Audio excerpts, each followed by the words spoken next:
प्रश्नावली 3.4 का प्रश्न दूसरा का चौथा सवाल। इसमें अपने 50 रुपए और 100 रुपए के नोटों की संख्या ज्ञात करनी है। तो अपन मान लेंगे, माना कि 50 रुपए के नोटों की संख्या बराबर x है तथा 100 रुपए के नोटों की संख्या y है। ठीक है, इसके बाद अपन लिखते हैं प्रश्न अनुसार। प्रश्न में अपने लिए दो शर्तें दी रहती हैं, तो अपन यहां लिख लेंगे पहली शर्त से। पहली शर्त से पहली शर्त में क्या दे रहे हैं? पहली शर्त में दे रहे हैं कि इसमें 2000 रुपए निकालने के लिए एक बैंक गई थी, है ना। उसने खजांची से, मतलब जो कैशियर होता है पैसा देने वाला, उससे 50 रुपए तथा 100 रुपए के नोट देने के लिए कहा, है ना। मतलब 50 रुपए के और 100 रुपए के उसने कितने नोट मांगे हैं? 2000 रुपए के। तो देखो इसमें जब उसने कुछ 50 रुपए के नोट मांगे कितने? x, तो अपन लिख ले रहे हैं कि 50x। 50 रुपए के जितने नोट मांगे तो 50x हो गए, प्लस 100 रुपए के नोट देने के लिए कहा तो 100x हो गए। समझ में आ गया? 50 रुपए के और इनके तो 100x हो गए, बराबर में कितना हो गए? 2000 रुपए। समझ में आ गया? 50 रुपए के जो उसने नोट लिए तो 50x हो गए, प्लस 100 रुपए के नोट लिए तो वो 100x हो गए, बराबर टोटल कितने हो रहे हैं? 2000 रुपए हो गए। तो इससे देखो, इसमें अभी समीकरण एक नहीं बनाना है इसे। इसमें देखो ये पूरा समीकरण 50 से भाग जा रहा है, तो 50 से अपन भाग दे दो। 50 से भाग देंगे तो एक बार जाएगा 1x, प्लस इसमें 2 बार जाएगा तो 2 बाय। देखो 100 रुपए के नोटों की संख्या है बाय, तो यहाँ पर 100 बाय लिखना था, है ना। तो यहाँ हो जाएगा 2 बाय बराबर 50 से इसमें भाग देंगे तो 50 का देखो 200 में जाएगा, 200 में भाग देंगे तो कितनी?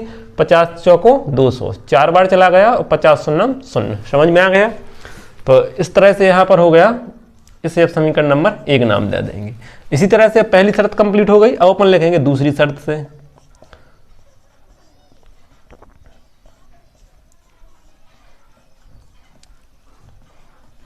दूसरी शर्त में लिखा है मीना ने कुल 25 नोट प्राप्त किए।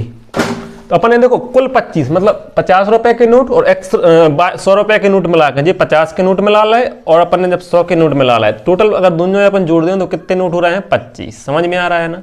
तो इस तरह से दोनों को मिला के कितने 100 रुपए 25 नोट प्राप्त किए। तो इस तरह से अपनी बन गई दूसरी शर्त।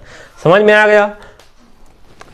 50-50 के नोट और 100-100 के नोट को गिने तो कितने हो रहे? Total 25 note. तो दो शर्तें बन गई। अब अपन बस समीकरण 1 और 2 को अपन हल कर लेंगे। तो अपन लिखेंगे समीकरण 1 व 2 से। समीकरण 1 व समीकरण 2 से। समीकरण 1 व समीकरण 2 से। समीकरण 1 क्या है? x प्लस 2y बराबर 40, और समीकरण दूसरा क्या है? x प्लस y बराबर 25। समझ में आ गया? इसे अपन लिख देते हैं अब घटाने पर। तो घटाने पर यहाँ पर लिख लो घटाने पर। घटाने पर चिन्ह चेंज हो जाते हैं, तो यहाँ प्लस का माइनस हो जाएगा, यहाँ भी प्लस का माइनस। x से x कट जाएंगे, 2y में से 1y जाएगा तो y अकेला बचेगा, बराबर 40 में से 25 जाएंगे तो बचेंगे 15। क्लियर? यहाँ आंसर आ गया अपना, पहला आ गया, y का मान निकल आया, y बराबर 15 मिल गया अपने लिए। ठीक है, अब इसके बाद अपन लिखते हैं y का मान समीकरण 1 में रखने पर। चलो अपन समीकरण 2 में रख दे रहे हैं। y का मान समीकरण 2 में रखने पर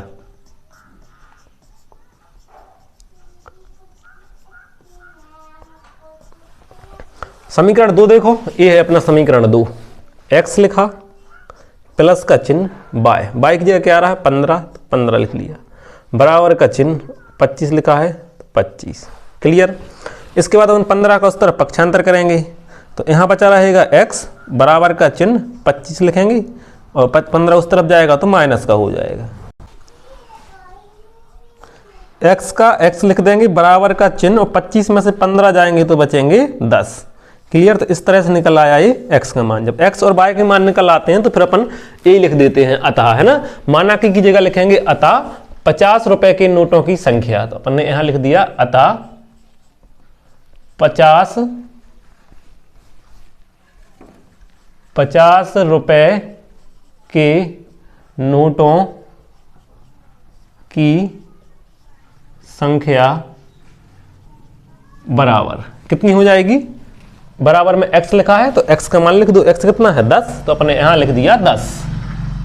ठीक है, फिर लिखेंगे तथा 100 रुपए के नोटों की संख्या। यहां लिख लो तथा 100 रुपए के नोटों की संख्या बराबर बाय लिखा है तो बाय की जगह लिखना है अपने लिए 15, तो अपन यहां लिख देंगे 15। समझ में आ गया? तो ये अपना आंसर हो गया। ठीक है, उसमें पूछ रहे थे कि 50 रुपए के कितने नोट हैं, तो अपन ने बता दिया कि 50 रुपए के 10 नोट हैं और 100 रुपए के 15 नोट हैं। इस तरह से अपना सवाल हो गया, तो कर लो इसे।